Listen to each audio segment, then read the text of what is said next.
Bố của nữ chủ mưu vụ thi thể trong khối bê tông ở Bình Dương. Tôi là cha và không dạy dỗ con đến nơi đến chốn. Tôi cũng có lỗi trong vụ án này. Có mặt tại phiên xét xử thì bố của bị cáo Phạm Thị Thiên Hà cho biết đã rất nhiều lần khuyên nhủ con mà không được. Và ông mong các bị cáo với sự hiểu biết, trách nhiệm của mình sẽ phải khắc phục hậu quả và đền bù cho gia đình các người bị hại.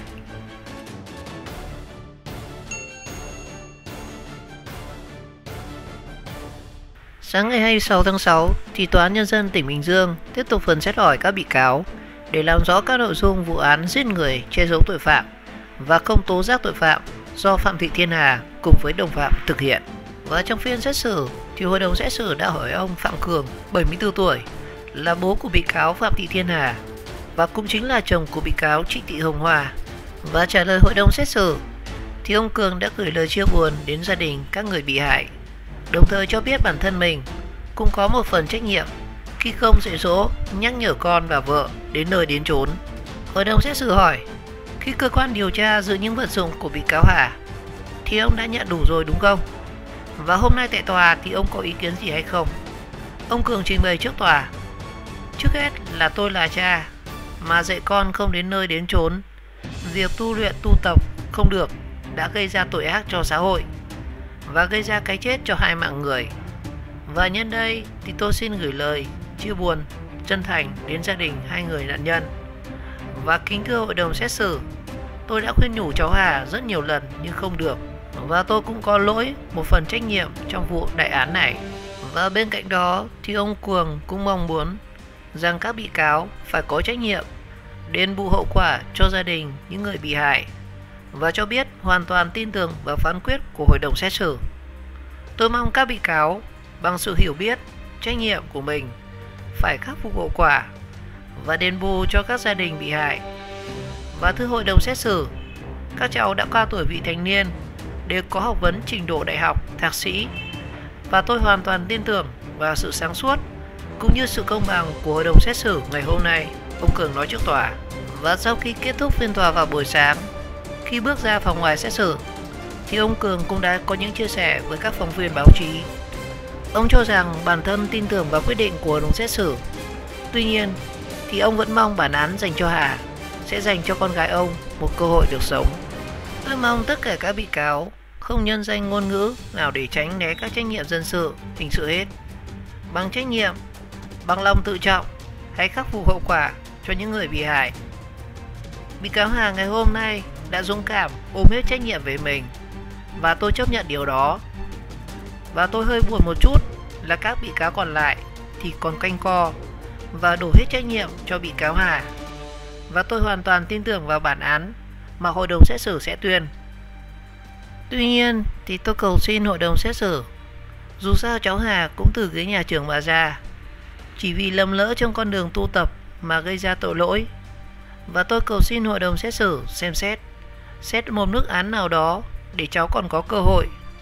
Và tôi chỉ có một mình cháu Hà mà thôi, ông Cường xúc động chia sẻ với nhóm phóng viên.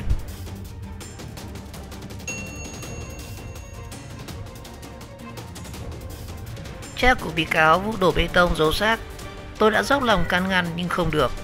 Ngày 26 tháng 6 thì Tòa án Nhân dân tỉnh Bình Dương tiếp tục phiên xét xử 4 bị cáo Phạm Thị Thiên Hà, Trịnh Thị Hồng Hoa, Nguyễn Ngọc Tâm Huyên và Lê Ngọc Phương Thảo về tội giết người, che giấu tội phạm và không tố giác tội phạm. Và trình bày trước tòa thì cha ruột của bị cáo Phạm Thị Thiên Hà giọng run run và nói: tôi đã rất nhiều lần can ngăn con và vợ đừng đi tu tập và đi theo con đường không chính đạo, nhưng cả cháu và vợ thì không nghe. Tôi từng ra tới tận Nha Trang khuyên răn con và nhóm tu tập nhưng không thể được. Là cha nhưng tôi đã không dạy con tới nơi tới chốn và để gây ra hai cái chết cho hai mạng người. Tôi vô cùng xin lỗi gia đình các nạn nhân, cha của nữ vụ chủ mưu vụ án nói trước tòa. Và ngưng lại trong giây lát thì ông tiếp tục: tôi bằng lòng vì con tôi đã nhận hết trách nhiệm, khai báo rất thành khẩn, không quanh co chối tội. Và nhóm tu tập đều là những người có trình độ học vấn từ thạc sĩ đến học cấp 3. Và tôi mong các bị cáo hãy thật thành khẩn khai báo và hãy thể hiện trách nhiệm đối với hậu quả của chính mình gây ra.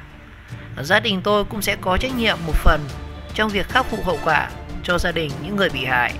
Và trình bày trước tòa thì bị cáo Trịnh Thị Hồng Hoa là vợ của ông Cường và là mẹ của nạn nhân Phạm Thị Thiên Hà phủ nhận việc tham gia giết người. Và tất cả mọi việc thì đều là do Thiên Hà tự quyết. Mọi người không có quyền ý kiến hay là tham gia bàn bạc. Và tới thời điểm hai nạn nhân Linh và Thành chết thì sức khỏe của bà rất yếu và bản thân không có vai trò gì và cũng không hay biết gì về kế hoạch giết Thành của Hà. Và khi giết Thành thì bà được chủ nhóm phân công ngồi yên ở trong phòng và bà chỉ nghe Hà thông báo đã giết con quỷ dữ sau khi Thành chết. Hội đồng xét xử thì hỏi bà Hoa sao người ta chết thì bà lại không báo cho gia đình người ta mà lại đi mua thùng, mua trà về đổ bê tông và ướp xác. Bà Hoa đáp rằng do ăn uống không đủ, chỉ bò chứ không đi nổi nên tôi không đủ tỉnh táo để suy nghĩ ra. Còn trong khi đó thì bị cáo Nguyễn Ngọc Tâm Huyên, nguyên giảng viên đại học, thay đổi lời khai tại tòa và bị cáo phủ nhận tham gia vào sự phân công của Hà trong cái chết của nạn nhân Thành. Bị cáo nói rằng do phải tị cốc quá lâu, sức khỏe rất yếu nên Hà không phân công bị cáo làm gì.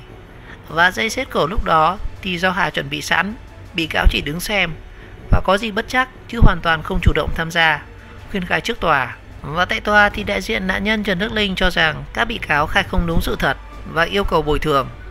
Lúc ông Linh nhảy lầu bỏ trốn thì bị cáo Hà còn rất tỉnh táo nhưng không cứu để Thành đánh chết ông Linh. Và ba bị cáo còn lại cũng phải chịu trách nhiệm trước cái chết của ông Linh và đề nghị hội đồng xét xử xem xét các bị cáo xâm phạm thi thể, xử đúng tội đúng pháp luật, người nhà nạn nhân Linh nói trước tòa. Người nhà ông Linh cũng yêu cầu các bị cáo bồi thường hơn 262 triệu đồng tiền chi phí mai táng, cấp dưỡng cho con ruột và mẹ của nạn nhân mỗi người 3 triệu đồng một tháng. Còn mẹ của nạn nhân Trần Chí Thành cũng cho rằng các bị cáo khai man và cho biết gần một năm Thành rời khỏi nhà đi theo nhóm của Hà để tụ tập, gia đình không thể liên lạc được.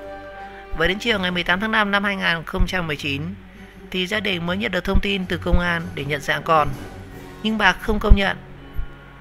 không nhận ra con vì hình dáng thi thể và đầu của người chết rất khác với con bà. Và trước đó thì bà này không được xem kết quả xét nghiệm ADN. Tuy nhiên khi chủ tọa hỏi về yêu cầu xử lý các bị cáo thì mẹ của nạn nhân Thành lại nói họ không giết con tôi và không yêu cầu bồi thường.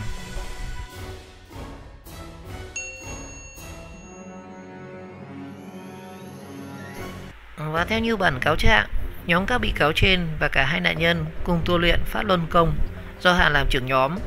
Và trong quá trình tập luyện, nhóm còn áp dụng rất nhiều phương pháp mới do Hà sưu tầm và nghĩ ra như là tịnh cốc, tức là người tu luyện sẽ nhịn ăn nhịn uống trong khoảng thời gian 14 ngày và cắt đứt liên lạc với người thân. Và trong quá trình luyện tập thì nhóm này cũng thường xuyên di chuyển và lựa chọn các địa điểm ít tập trung đông người, dùng bạt để che lại nếu thuê nhà riêng.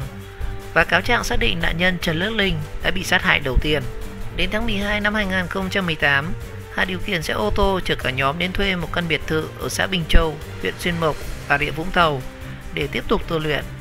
Và trong thời gian này, do tập luyện đuối sức và không chịu được nữa nên Linh đã tìm cách bỏ trốn.